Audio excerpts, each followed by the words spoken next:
ሰላም ሰላም ተወዳጆች እንዴት አላችሁ? የጌታ የኢየሱስ ክርስቶስ ጸጋና ሰላም ይብዛላችሁ።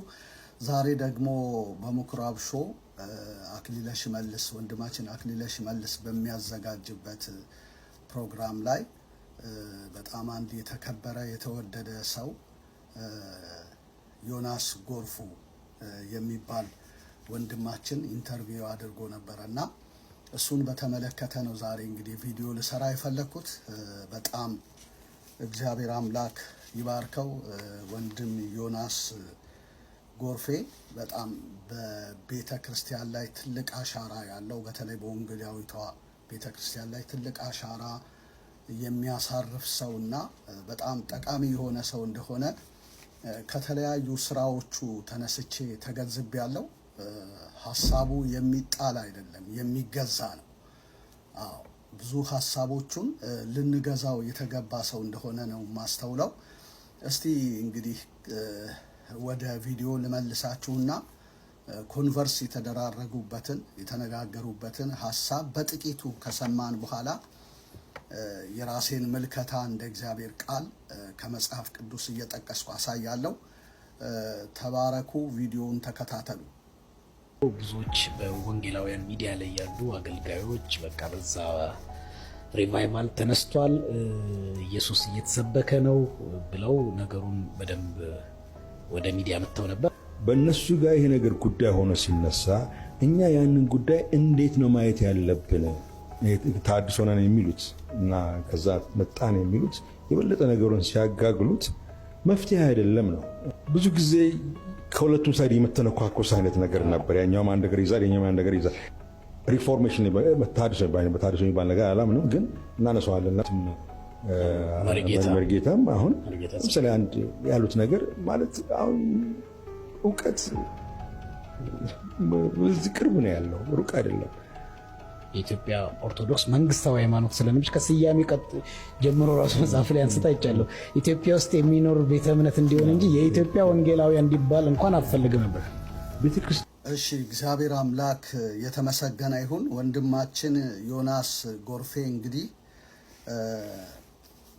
ደራሲና የሙዚቃ ባለሙያ፣ የፊልም ባለሙያ እንደገና ደግሞ ቤት ያጣው ቤተኛ የሚል መጽሐፍ የጻፈና አሁንም ደግሞ ሌላ መጽሐፍ በማዘጋጀት ላይ ያለና ለህትመትና ለንባብ የሚያበቃ መሆኑን ወንድማችን አክሊለ የምኩራብ ሾው አዘጋጅ ነግሮናልና እኔ በእውነት ወንጌላውያን ቤተክርስቲያን መሪዎች ይሄን ሰው ቢያውቁትና ቢጠቀሙበት የሚል እምነት አለኝ። በውስጡ ብዙ መልካም ነገሮች አሉ።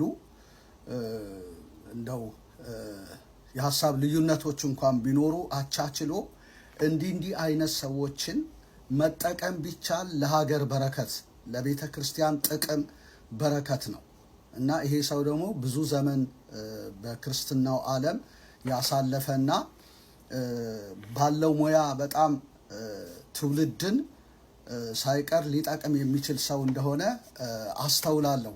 ምክንያቱም ኢንተርቪዎቹን ተከታትያለሁ። እሱ ባያቀኝ እኔ ያውቀዋለሁ እና በጣም ዌል ታለንትድ የሆነ ሰው እንደሆነ ነው የምረዳውና መሪዎች ሊያስቡበት ይገባል የሚል አመኔታ አለኝ። ወደ አለው የኢንተርቪው አገልግሎት ስናልፍ በጣም የሚገርሙ ሀሳቦችን ነው የሰነዘረው እና ቪዲዮውን ቁጭ ብዬ በጥሩ ሁኔታ ተከታትያለሁ እና በጣም ነው የገረመኝ። ራሴን እያየሁበት ያለውን አገልግሎት የአገልግሎት ዘርፍ ምን ሊሆን እንደሚገባ ክርስትና በምን መስመር ሊሄድ እንዳለበት የሚጠቁሙ ሀሳቦችን ነው ያካፈለን እና እኔ በጣም ነው የወደድኩት። እንደ እግዚአብሔር ቃል የሆነ ሀሳብ ነው። እንደገና ደግሞ ራሳቸውን የገዙ አገልጋዮች የሚናገሩት ሀሳብ ነው የተናገረው እና እያንዳንዱን ለመናገር አጭር ታይም ነው ያለኝ እና መናገር አልችልም። ግን ጥቅሉን ሀሳብ ለወንድሜ ዮናስ ጎርፌ ሳስተላልፍ ምንድነው ዮናስ ያለው?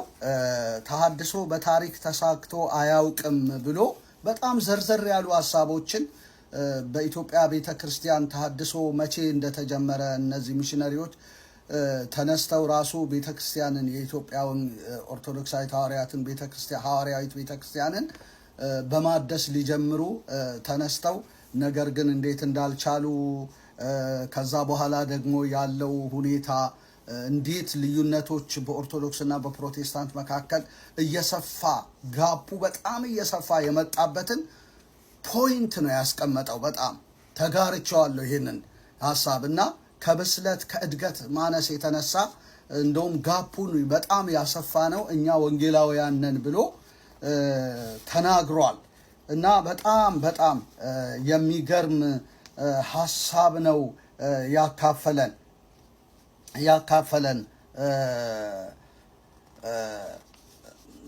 ምንድነው ያለው? እንደው ጥቂቱን ነገር ልናገር ብል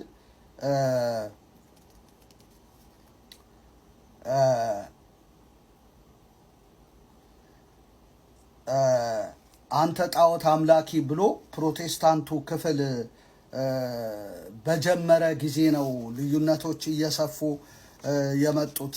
እንዴት ብለህ ነው ቀጣዩን ነገር የምታደርገው? እዛ ጋ ነው የጨረስከው አለ።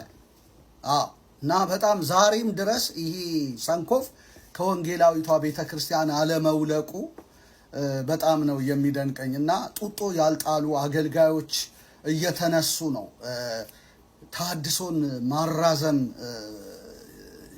እንትን ያሉት እያራዘሙብን ያሉት። እና አንዳንድ ጊዜ እኮ ከማገልገል በፊት ቁጭ ብሎ መገልገል የመሰለ ምንም ነገር የለም። how to preach the gospel እንዴት ነው ጎስፕልን የምናዳርሰው? እንዴት ነው ወደ ሰዎች መሄድ ያለብን? በምን መንገድ ነው? በእውቀት መታገዝ አለብን። ጸጋ እንኳን ቢኖረን በእውቀት ካልታገዘ ያ ጸጋ አግባብነት የለውም። እና አንዳንድ ጊዜ ከእድገት ማነስ የተነሳ ወንጌሉ እንዲኮላሽ እግዚአብሔር የጀመረው ስራ እንዲታጠፍ ያደርገዋል። የኛ ድክመት ማለት ነው። እና ያንን በእርግጠኝነት አሳይቶናል ይህ ሰው። እግዚአብሔር አምላክ ዘመኑን ይባርክ። ግን ምንድነው አንድ እኔ በክፍል 2ም ተመልሼ እሰራበታለሁ በዚህ ሐሳብ ላይ። እና ምንድነው ተሐድሶ በታሪክ ተሳክቶ አያቅም ያለውን ሐሳብ ግን እኔ እንትልለው እንደው ቦታ በሰጠውም እንኳን አሜን ብዬ ልቀበለው አልችልም። ለምንድነው በስራ ላይ ያለ ሰው ይሆናል ብሎ አምኖ ነው መቀጠል ያለበት? የእምነት ሰዎች ነን እኛ። ይሆናል ብለን ነው አምነን መጀመርና መፈጸም ያለብን። ምክንያቱም መጽሐፍ ቅዱሳችን ትንቢተ ዘካርያስ ላይ ትንቢተ ዘካርያስ ምዕራፍ 9 ቁጥር 9 ላይ የዘሩባቤል እጆች ይህን ቤት መሰረቱ፣ የእርሱም እጆች ይፈጽሙታል የሚል ቃል ተጽፏል። እንደገና ደግሞ የመደምደሚያው ድንጋይ እንዴት ይወጣ እንደነበረ ይወጣል ብሎ ተናገረኝ እያለ ዘካርያስ 9 ከቁጥር 1 ጀምሮ እስከ 11 ማየት እንችላለን። ምዕራፍ 11ን በጥቅሉ። ስለዚህ እግዚአብሔር የጀመረው ነገር ይሆናል የሚል አመኔታ አለኝ። እግዚአብሔር የጀመረው ነገር ግን ምንድነው?